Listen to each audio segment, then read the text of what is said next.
Mesdames et messieurs, bonsoir. Bienvenue dans le 20h sur RTI1. Voici les titres. Le président de la République, Alassane Ouattara, est à Berlin depuis ce dimanche à l'invitation de la chancelière Angela Merkel. Il va prendre part à la conférence sur le partenariat du G20 avec l'Afrique. C'est une rencontre pour promouvoir les investissements privés sur le continent. La cérémonie d'ouverture est prévue demain mardi. Le royaume de Bouna a un nouveau roi depuis hier. Il se nomme Ouattara Dibongo avec pour nom de règne Niger Blima. Après avoir assuré l'intérim du défunt roi Yara Koroni II, le nouveau roi de Bouna a été intronisé en présence de plusieurs personnalités, dont le vice-président Daniel Kablan-Duncan et le premier ministre Amadou Gon Coulibaly. Vendredi prochain, le centre de valorisation et d'enfouissement technique à Kosiouin sur l'autoroute du Nord sera opérationnel. La ministre de l'Assainissement et de la Salubrité, en visite sur le site ce lundi, l'a réaffirmé devant les médias. Ce centre vise à améliorer la gestion des déchets dans le district d'Abidjan. Recharge téléphonique, que gagnent revendeurs et opérateurs? Comment est structuré le circuit de distribution de recharge téléphonique? Quel type de contrat lient les opérateurs et les revendeurs appelés gérants de cabine? Pourquoi ces derniers sont-ils entrés en grève en juillet 2017? Éléments de réponse dans ce 20h. Soyez les bienvenus sur RTI1. Le président de la République, Alassane Ouattara, est à Berlin depuis ce dimanche à l'invitation de la chancelière Angela Merkel. Il va prendre part à la conférence sur le partenariat du G20 avec l'Afrique. C'est une rencontre pour promouvoir les investissements privés sur le continent. La cérémonie d'ouverture aura lieu demain mardi. Awa Touré, envoyé spécial en Allemagne. Le président de la République Alassane Ouattara à Berlin pour participer au sommet économique G20 Afrique autour du programme Compact with Africa qui vise à soutenir le développement du continent. Un contrat-programme qui veut accroître les investissements du secteur privé en créant les infrastructures nécessaires à une croissance soutenue en vue de réduire la pauvreté et augmenter les ressources des États africains. Il s'agit surtout de mobiliser les investissements privés autour des projets structurants. Nous sommes très heureux d'être en Allemagne, à nouveau à Berlin, pour la conférence du Compact pour l'Afrique, mise en œuvre par Madame la Chancelière à l'occasion du G20 présidé par l'Allemagne. C'est une occasion de voir de manière concrète les dispositions qui ont été prises et le financement en cours pour le développement de l'Afrique. En ce qui concerne la Côte d'Ivoire, le compact a commencé déjà à être mis en œuvre dans le domaine de l'énergie solaire, ce qui est une très bonne chose pour nous. Donc je me réjouis d'être là. Je voudrais remercier Madame la Chancelière, mais également le Président de la République fédérale d'Allemagne et dire que nous sommes toujours très heureux de venir dans ce beau pays. L'initiative Compact with Africa a été lancée en 2017 par l'Allemagne lors de sa présidence du G20. Elle regroupe à ce jour 11 pays africains, des organisations internationales et des partenaires bilatéraux du G20. Cette conférence économique G20 Afrique va donc faire le point sur l'état d'avancement de l'initiative sur le partenariat Compact with Africa, suivi d'une table ronde des chefs d'État. Et notez que le président de la République, Alassane Ouattara, toujours en Allemagne, a été reçu par l'ancien président allemand, Koffe Keller, que vous voyez sur ces images. Les deux personnalités ont évoqué les liens d'amitié et de coopération entre les deux pays, la Côte d'Ivoire et l'Allemagne. Nous y reviendrons dans nos prochains journaux. On reste en Allemagne où le président de la République fédérale d'Allemagne a offert donc ce lundi 29 octobre au château Bellevue un dîner aux chefs d'État africains invités à ce sommet, au rang desquels, bien sûr, le président de la République, Alassane Ouattara. L'occasion est pour ces dirigeants du continent et le président allemand de faire le point sur la mise en œuvre de ce programme qui a pour objectif de promouvoir l'investissement privé en Afrique et soutenir ainsi la croissance économique en Afrique et lutter efficacement contre la pauvreté sur le continent. On s'intéresse à présent ici en Côte d'Ivoire à cette procédure spéciale initiée par le ministère de la Justice. Plus de 809 000 enfants vont avoir leur extrait d'acte de naissance. L'État va lancer une procédure spéciale de déclaration de naissance. Celle-ci va durer un an, des agents de l'administration publique vont se rendre donc dans toutes les localités pour enregistrer les personnes n'ayant pas d'acte d'état civil. 2 projets de loi ont été adoptés par la Commission des affaires générales et institutionnelles du Parlement. Selon le garde des Sceaux, ministre de la Justice, Sanson Kambilé, ces 2 textes permettront de moderniser l'état civil par la mise en place du registre national des personnes physiques. Ajoutons qu'on dénombre environ 500 000 apatrides dans notre pays, la Côte d'Ivoire.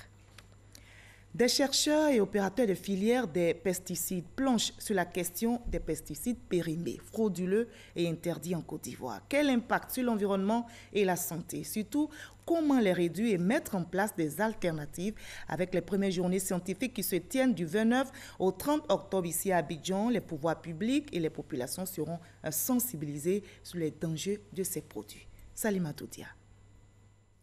Les produits phytosanitaires, jusque-là nécessaires pour lutter contre les organismes végétaux, connaissent quelques dérives avec l'utilisation abusive de certains produits chimiques, des pesticides périmés, interdits ou encore frauduleux, utilisés dans la production agricole. Le gouvernement, à travers le projet de gestion des pesticides obsolètes en Côte d'Ivoire, veut réduire cette utilisation qui a un impact considérable sur l'environnement et la santé, selon les résultats exposés par les chercheurs nationaux et internationaux participant aux journées scientifiques. L'intoxication par pesticides cause 250 000 morts par an dans le monde selon l'OMS. L'accent est donc mis sur la sensibilisation. Il y a l'aspect social parce que les parents dans les zones rurales peuvent dégrader le sol, donc ça peut faire des mouvements de population pour aller vers des terres fertiles. Et il y a l'ordre environnemental également parce que tout ce qu'on utilise va se retrouver au niveau des cours d'eau.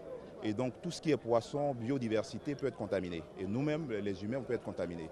Et puis enfin, il y a l'ordre sanitaire. Vous savez, les aliments, tout ce que nous consommons au quotidien peuvent être contaminés. Et donc la population peut être exposée aux résidus de pesticides également. Si l'individu est touché, est sensibilisé sur l'impact sur la santé, son comportement va changer. En Côte d'Ivoire, 4 000 tonnes de produits entrent frauduleusement sur le territoire ivoirien chaque année.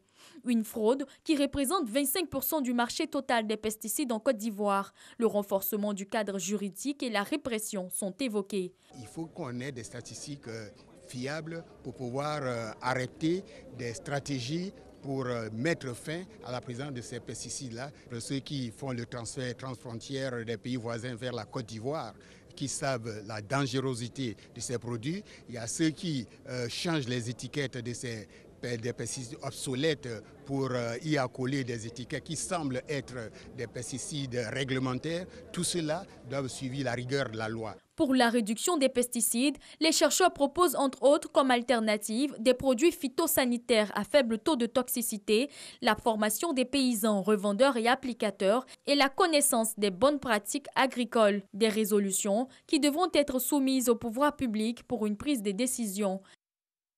Le ministère de la Salubrité travaille aussi pour protéger notre santé en assainissement, notre environnement. Le vendredi 2 novembre prochain, donc, le centre de valorisation et d'enfouissement technique à Kosciuin sur l'autoroute du Nord sera opérationnel. La ministre de l'Assainissement et de la Salubrité, Anne-Désirée Oloto, en visite sur le site aujourd'hui, l'a réaffirmé face aux médias. Ce centre vise à améliorer, je rappelle, la gestion des déchets dans le district d'Abidjan. Grâce Kando pour le reportage. Le premier casier du Centre de valorisation et d'enfouissement technique est fin prêt. Le vendredi prochain, le centre va accueillir ses premiers déchets. Ce lundi, le dispositif de pesage et les engins d'exploitation ont été testés. À compter de ce vendredi prochain, à minuit, nous devrons commencer le processus de propreté selon la réforme, le nouveau schéma donc, de gestion des ordures ménagères dans le district autonome d'Abidjan. Nous aurons en première phase donc, le volet enfouissement technique qui pourra démarrer avec le premier casier. Et tout le dispositif d'accueil, de traitement donc, des déchets est finalisé. Ce casier va recevoir 4200 tonnes de déchets par jour en provenance de plusieurs communes du district d'Abidjan. Il s'agit d'ordures ménagères et assimilées.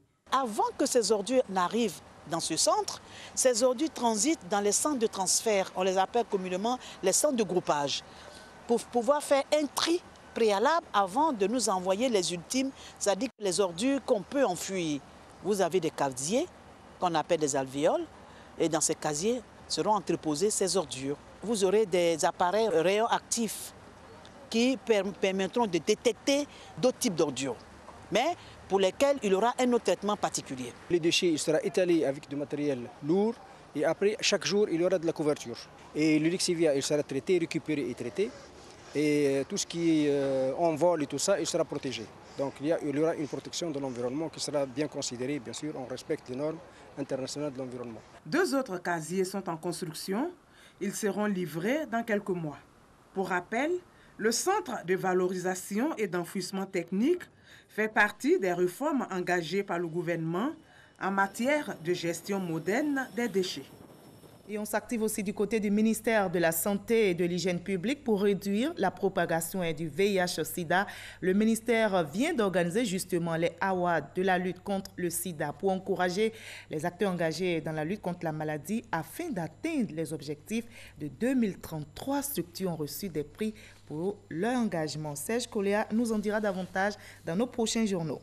Le ministère de la Santé est également au front contre cette autre maladie, l'AVC, l'accident vasculaire cérébral. C'est une pathologie fréquente, grave et à l'origine de nombreuses situations de handicap. L'AVC est provoqué par un arrêt brutal de la circulation sanguine à l'intérieur du cerveau qui entraîne la mort des cellules cérébrales.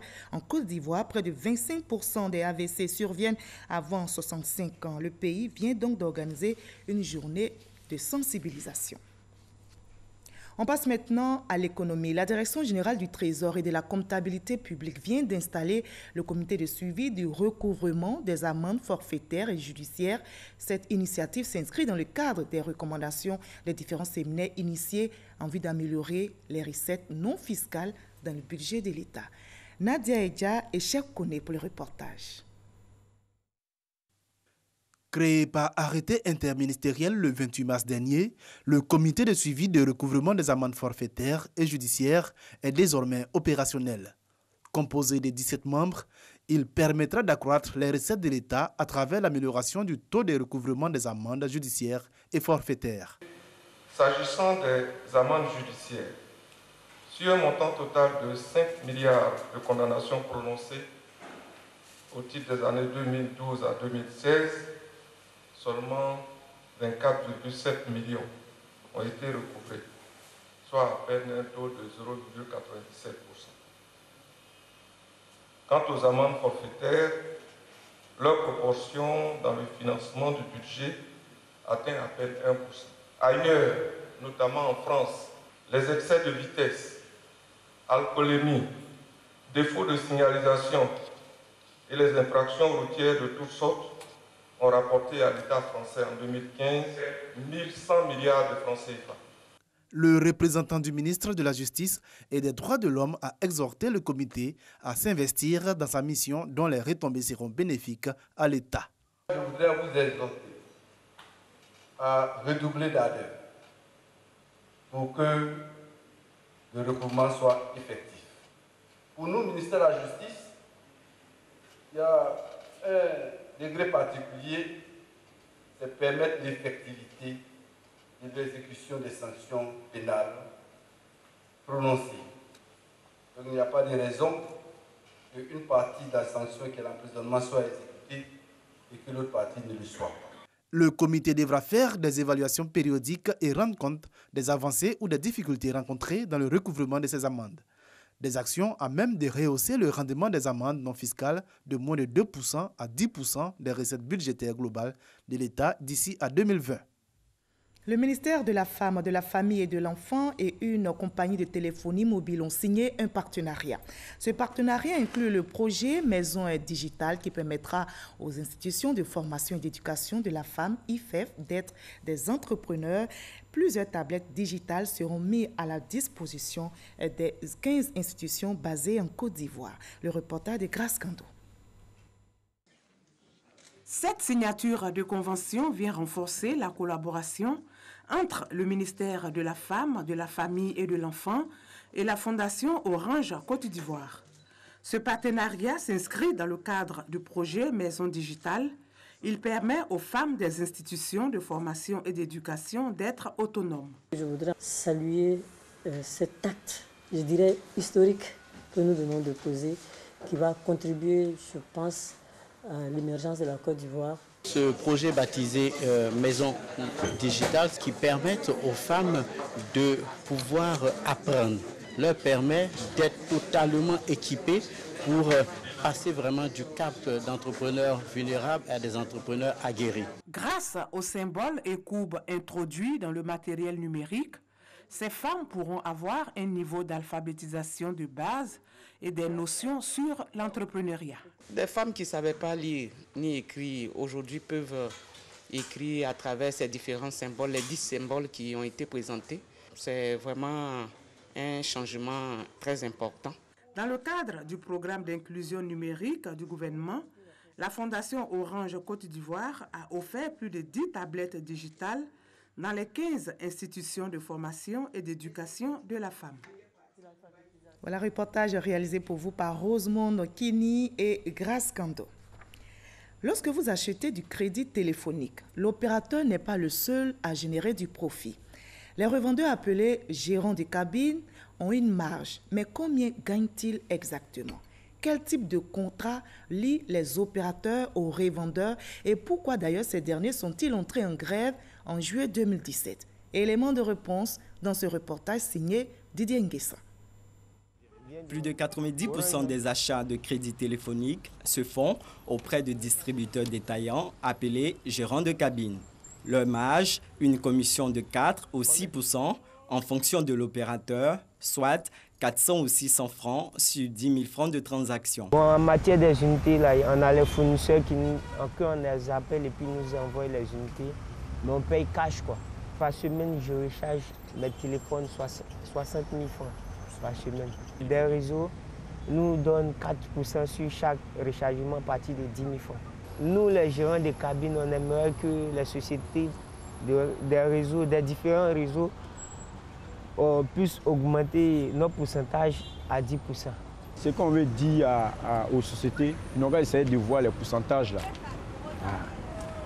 On a fait au moins combien d'années là, on fait grève, on fait la même grève là, ils ne réagissent pas. Vous voyez, aujourd'hui là, sans nous là, ils sont rien. En juillet 2017, les gérants de cabine sont entrés en grève. Ils réclamaient une revalorisation de leur marge. L'association, à l'initiative de cette grève, a décliné notre demande d'interview. Du côté des opérateurs de téléphonie mobile, on explique le refus de majorer les commissions. Il faut savoir que le modèle de distribution que nous avons monté, c'est un modèle qui, pour nous, permet de créer de l'emploi.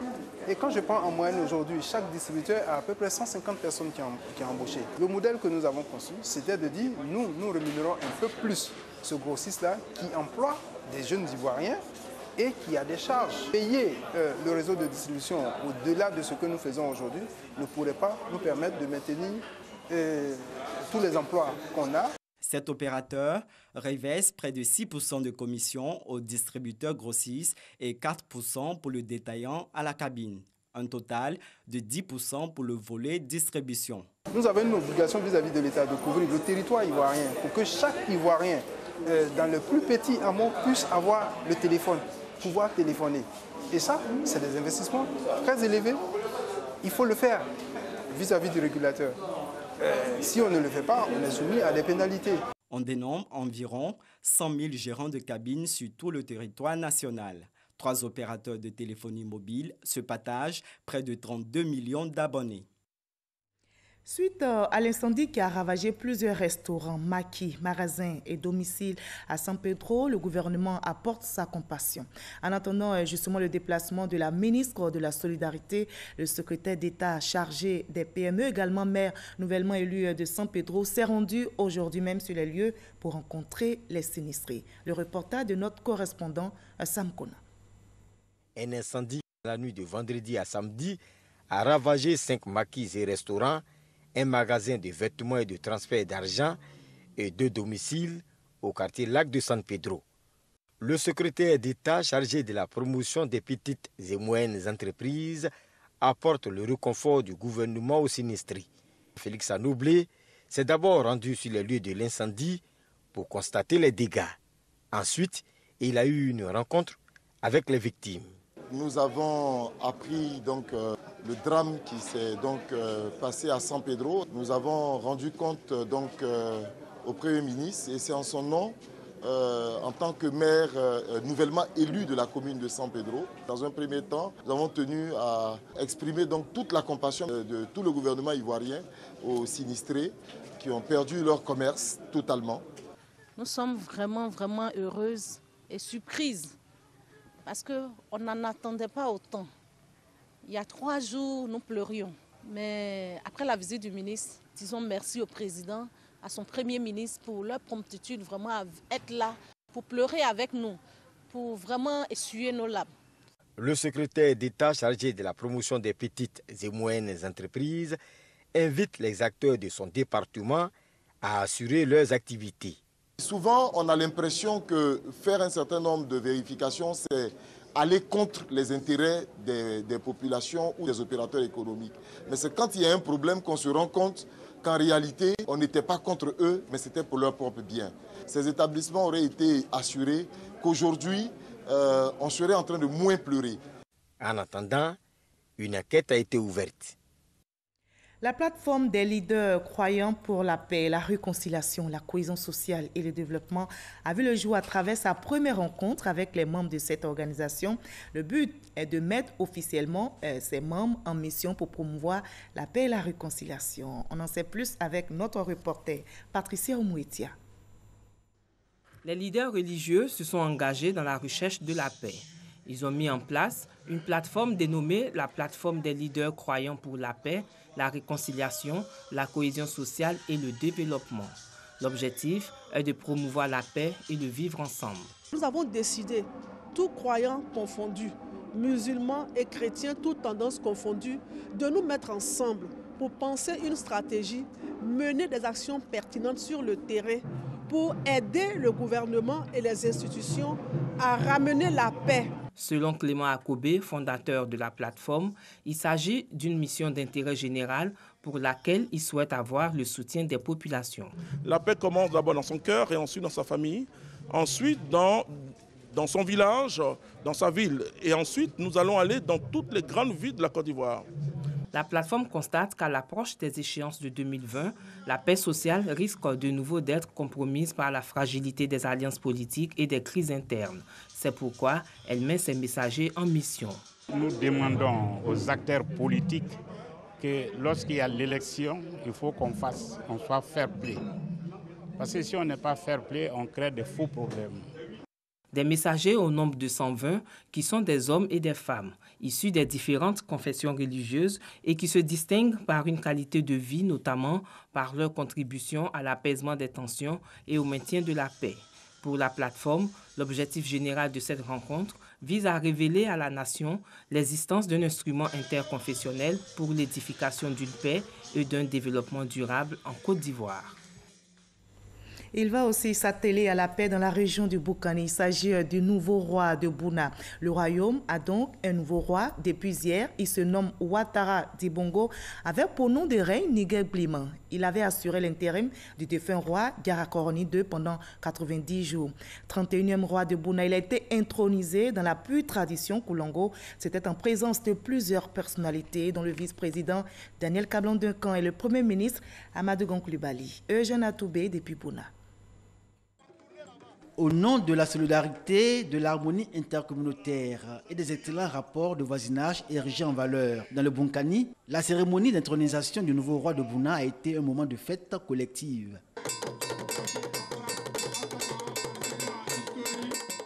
Invité de marque, le vice-président Daniel Kablan-Duncan et le premier ministre Amadou Gon Coulibaly, ainsi qu'une forte délégation venue du Ghana voisin.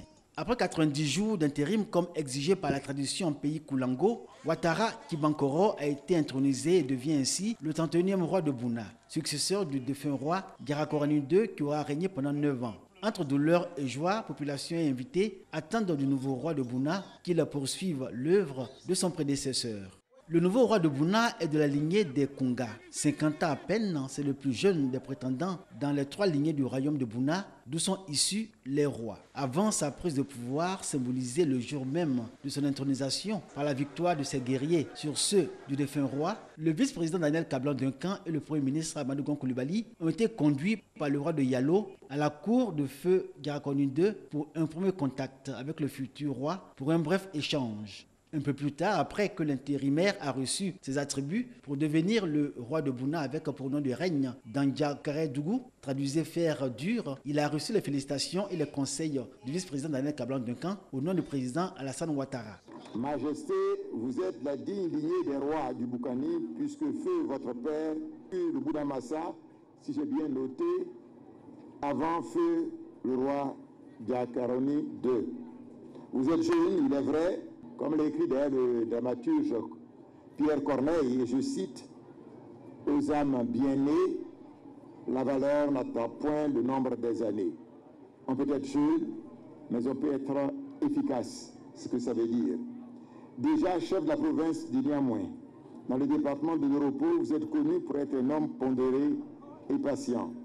Ce sont, n'en point douter, de précieux atouts augurant de ce que le royaume est et sera en de bonnes mains. Au nom du président de la République, son Excellence M. Alassane Ouattara, nous vous adressons nos fervents vœux de succès pour un règne fructueux, et cela pour le bonheur, pour le grand bonheur des populations du Boukani. Dandia Karedougou, actuel roi de Bouna, était employé de commerce. Parallèlement, il occupait la fonction de chef de canton de la province de Niamoué, jeune en sous-préfecture dans le département de Doropo. Voilà, notez que le nouveau roi de Bouna, Néguel Blima, a été intronisé donc ce dimanche, mais les funérailles du défunt roi Garakoroni II se poursuivent jusqu'au vendredi 2 novembre prochain, jour fixé pour la levée de deuil.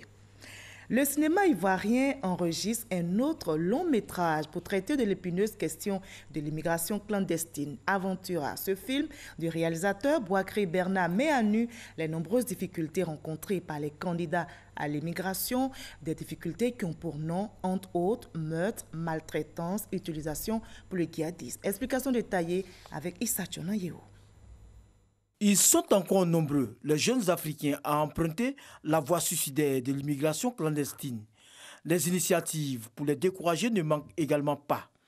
Au nombre de ces initiatives, des productions cinématographiques. Aventura, ce long métrage d'une heure 30 minutes, décrit les nombreuses difficultés auxquelles sont confrontés les migrants au cours de leur aventure périleuse. On voit seulement les gens qui meurent dans l'eau et ceux qui sont achetés en Libye. On prend leurs organes, on les envoie sur les champs de bataille. Il faut combattre les passeurs. C'est eux qui leur nourrissent d'espoir. Et puis il y a des familles. Tu penses que comme l'autre est parti, il a traversé l'eau et il a envoyé 10 000 francs le lendemain. C'est un problème. Voilà, donc il faut qu'on leur dise. Nous, on ne fait que dénoncer. Meurtre, torture, viol, djihadisme sont autant de risques mis en lumière dans le film. Des thèmes qui ne laisse pas indifférents cinéphiles et autorités. Ça nous a beaucoup interpellés, vu que beaucoup de personnes n'ont pas assez d'informations sur l'immigration. Mais à travers ce film, on a eu beaucoup de détails où nous ont expliqué dans les moindres détails et c'était vraiment bien. Une prise de conscience partagée aujourd'hui. Les acteurs comme des réalisateurs aujourd'hui traitent de la question au sein de la société. Et ça passe à l'écran, je pense que ça va faire réfléchir. Notre présence ici, envoyée par le vice-président de la République, était de marquer son intérêt pour un sujet d'actualité, un sujet préoccupant pour nos autorités, pour le chef de l'État et pour les dirigeants africains qui voient donc les jeunes ou les jeunesses aller s'évanouir dans la Méditerranée. Aventura, entièrement tournée en Côte d'Ivoire, sortira dans les salles au mois de décembre prochain. Après la grande première au Palais de la Culture de Treichville, une tournée nationale et internationale est prévue afin de mieux sensibiliser les jeunes contre l'immigration clandestine. La capitale tunisienne a été frappée par un attentat suicide aujourd'hui. On déplore de nombreux blessés. Les victimes, pour la plupart, sont des policiers. L'attentat a été perpétré par une femme kamikaze dont l'identité n'est pas encore connue. Elle s'est fait exploser à proximité de voitures de police. La Tunisie, qui dépend largement du tourisme, a relevé ses mesures de sécurité depuis une série d'attentats commis en 2015. Et je rappelle pour terminer que le président de la République, Alassane Ouattara, est en Allemagne. Le président de la République fédérale d'Allemagne, justement, a offert aujourd'hui au Château Bellevue un dîner aux chefs d'État africains invités à ce sommet du G20 Afrique, au rang desquels le président ivoirien Alassane Ouattara. L'occasion donc pour ces dirigeants du continent et le président allemand de faire le point sur la mise en œuvre de ce programme qui a pour objectif de promouvoir l'investissement privé en Afrique et de soutenir ainsi la croissance économique en Afrique et lutter efficacement contre la pauvreté sur le continent. Nous y reviendrons dans nos prochains journaux. Fin de ce 20h. Merci à vous tous de votre aimable attention. Je vous retrouve avec le même plaisir demain à 20h.